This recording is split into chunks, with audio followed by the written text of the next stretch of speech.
بسم اللہ الرحمن الرحیم۔ قرآن شریف کی تیسری پاری کی کچھ خاص باتیں بیان کر رہا ہوں، اللہ قبول فرمائے۔ اللہ فرماتا ہے، ہم نے دنیا میں بہت سے رسول بھیجے، انہیں اونچے مرتبے دیے، کسی سے اللہ نے خود بات کی، عیسیٰ علیہ السلام کو روشن نشانیاں عطا کی، اس کے باوجود لوگوں میں اختلاف ہوا۔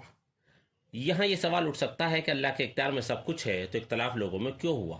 اس کی وجہ یہ ہے کہ اللہ نے انسان کو فیصلہ لینے کی آزادی دی ہے اور لوگوں کو آزمائش کے لیے دنیا میں بھیجا ہے، ورنہ پھر امتحان کا مقصد ختم ہو جائے گا۔ اللہ فرماتا ہے، پھر کوئی ایمان لایا اور کسی نے کفر کی راہ اختیار کی، ہاں اللہ چاہتا تو ہرگز نہ لڑتے، مگر اللہ جو چاہتا ہے کرتا ہے۔ دین کے معاملے میں کوئی زور زبردستی نہیں ہے، سچ اور جھوٹ بالکل صاف ہے۔ جو ایمان لے آیا اللہ اس کا مددگار ہے، جو اسے اندھیرے سے اجالے کی طرف لے آئے گا، اور جو انکار کرے گا شیطان اس کا دوست ہوگا جو روشنی سے اندھیرے کی طرف لے جائے گا، یہی لوگ آگ میں جانے والے لوگ ہوں گے۔ ابراہیم علیہ السلام کہتے ہیں، میرا ایمان پکا ہے، مگر مجھے ایک بار دکھا دے تو مردوں کو کیسا زندہ کرے گا؟ اللہ نے کہا، تو 4 پرندے لے اور اسے اپنے سے ہلا لے، تیرے بلانے سے وہ آ جائیں، پھر انہیں ٹکڑے کر کے دور پہاڑ پر رکھ دے، آواز دے، وہ بھاگے چلے آئیں گے۔ جو ایک پیسہ اللہ کی راہ میں خرچ کرے گا، اس کی مثال ایسی ہے کہ کسی نے ایک دانہ بویا، اس سے 7 بالیں نکلیں اور ہر بال میں 100 دانے ہوں گے۔ اے ایمان لانے والو، اللہ کی راہ میں جو خرچ کر رہے ہو، احسان جتا کر یا دکھ دے کر اسے مٹی میں نہ ملا دو۔ صدقات اعلان کر کے دو یا چھپا کر دو، دونوں جائز ہے۔ اللہ فرماتا ہے کہ سب سے اچھا صدقہ خیرات وہ ہے جو ضرورت مند کو ڈھونڈ کر اس تک پہنچایا جائے، کیونکہ بہت سے ضرورت مند مانگتے نہیں ہیں اور دیکھنے سے یہی لگتا ہے کہ وہ خوشحال ہیں۔ یہاں یہ بات سوچنے والی ہے کہ ہمیں اپنے صدقات اعلان کر کے دینے چاہیے یا چھپا کر۔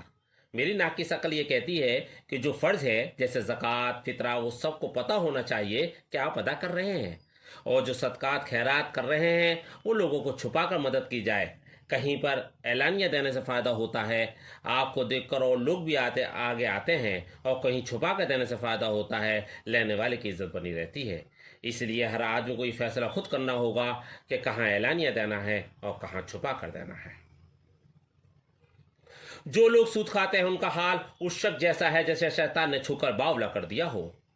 اے مسلمانوں، بیاج لینا تم پر حرام قرار دے دیا گیا ہے، لیکن جو اب تک ہو چکا وہ ہو چکا، اس کا فیصلہ قیامت کے دن اللہ پر چھوڑ دو۔ مگر اب جو سود تمہارا لوگوں پر ہے اسے چھوڑ دو اور صرف اصل لے لو۔ اگر قرض والا بالکل دینے کی حالت میں نہیں ہے تو پورا قرض یا اس کو کوئی حصہ صدقہ کر دو، یہ تمہارے لیے زیادہ بہتر ہے اگر تم سمجھو۔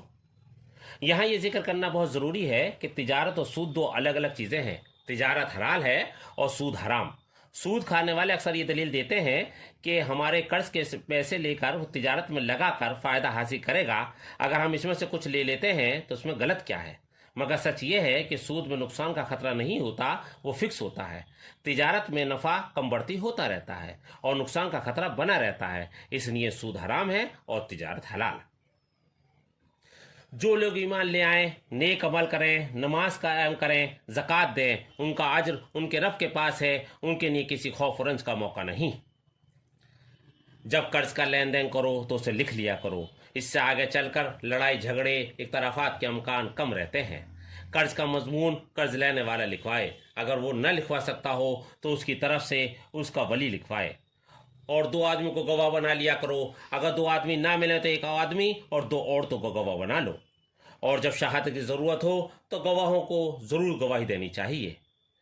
اور سورہ بقرہ اس دعا کے ساتھ پوری ہو جاتی ہے، ربنا ولا تحمل علینا اصرا کما حملته علی الذین من قبلنا ربنا ولا تحمل لنا ما لا طاقت لنا به واعف عنا واغفر لنا وارحمنا انت مولانا فانصرنا علی القوم الکافرین۔ اے ہمارے رب، ہم سے بھول چک میں جو قصور ہو جائے ان پر گرفت نہ کر، مالک ہم پر وہ بوجھ نہ ڈال جو تو نے ہم سے پہلے لوگوں پر ڈالے تھے۔ پروردگار، جن بوجھ کو اٹھانے کی طاقت ہم میں نہیں ہے وہ ہم پر نہ رکھ، ہمارے ساتھ نرمی کر، ہم سے درگزر فرما، ہم پر رحم کر، تو ہمارا مولا ہے، کافروں کے مقابلے ہماری مدد کر۔ سورہ آل عمران یہ قرآن شریف کی تیسری سورت ہے۔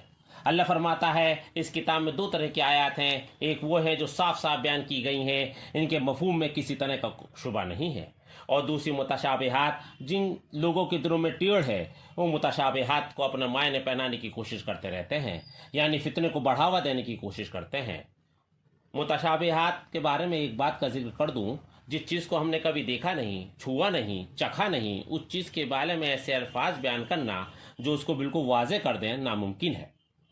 صرف آدمی کو حقیقت کے پاس تک پہنچایا جا سکتا ہے، اور اگر ایسی آیات کے مفہوم کے لیے بہت زیادہ کوشش کریں گے تو میرا خیال ہے انسان حقیقت سے قریب ہونے کے بجائے زیادہ دور ہوتا چلا جائے گا۔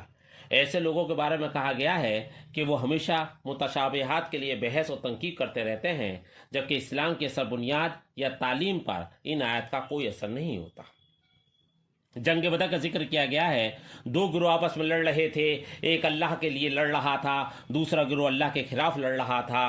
سمجھدار لوگ ان 2 گروہوں میں فرق صاف صاف دیکھ رہے تھے۔ اللہ جسے چاہتا ہے کامیابی دیتا ہے۔ ان 2 گروہوں میں کیا فرق تھا یہ جاننا بہت ضروری ہے۔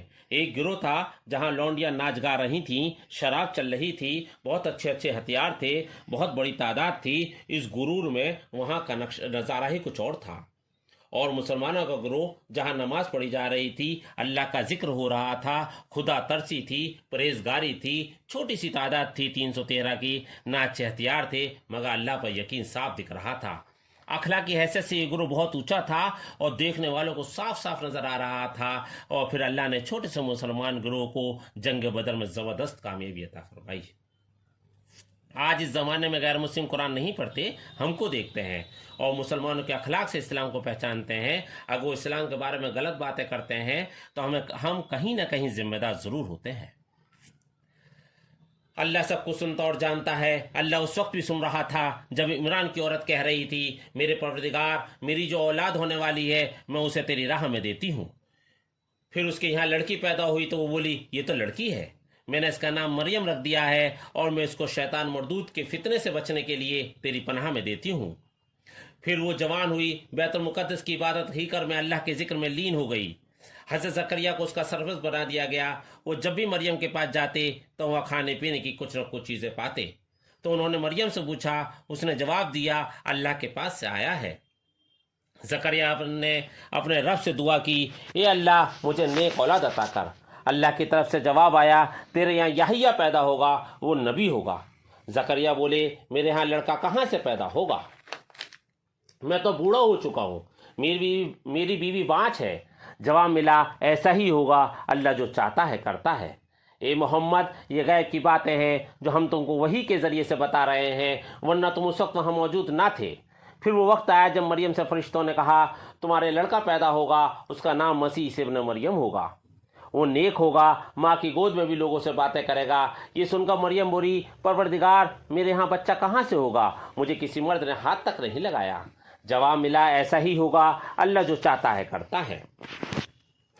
یہ 2 قصے بیک ٹو بیک سنانے کا شاید یہ مطلب تھا کہ عیسائی لوگ حضرت عیسیٰ علیہ السلام کی غیر فطری پیدائش کو اللہ کا بیٹا ہونے سے جوڑتے تھے، جبکہ 6 ماہ پہلے حضرت یحییٰ علیہ السلام کی پیدائش بھی غیر فطری ہی تھی، مگر ان کے بارے میں یہ رائے نہ تھی۔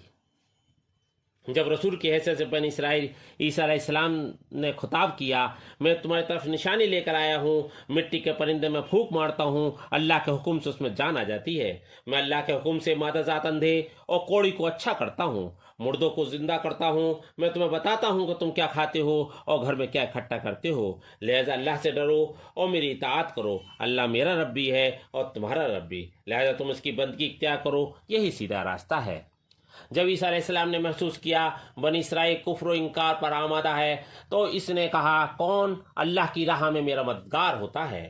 حواریوں نے جواب دیا، ہم ہیں اللہ کے مددگار، ہم نے اسے مان لیا اور رسول کی پیروی قبول کی، ہمارا نام گواہی دینے والوں میں لکھ لو۔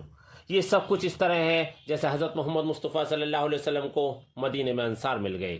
جب یہودی انتہائی حد کو پہنچ گئے اور عیسیٰ علیہ السلام کو قتل کرنے کا منصوبہ بنانے لگے تو اللہ نے عیسیٰ علیہ السلام کو اپنی طرف اٹھا لیا، اور جس کو انہوں نے سولی پر چڑھایا وہ عیسیٰ علیہ السلام نہیں تھے، بلکہ ان کی شکل کا کوئی دوسرا آدمی تھا جس کو انہوں نے عیسیٰ علیہ السلام سمجھ لیا۔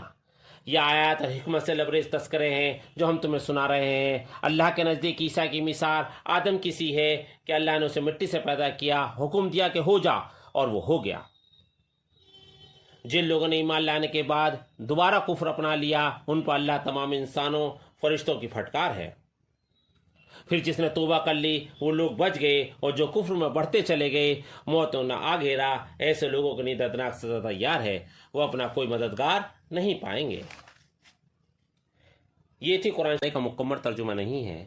یہ ویڈیو اس مقصد سے بنایا گیا ہے کہ لوگوں میں قرآن پڑھنے اور سمجھنے کی لگن بڑھ جائے۔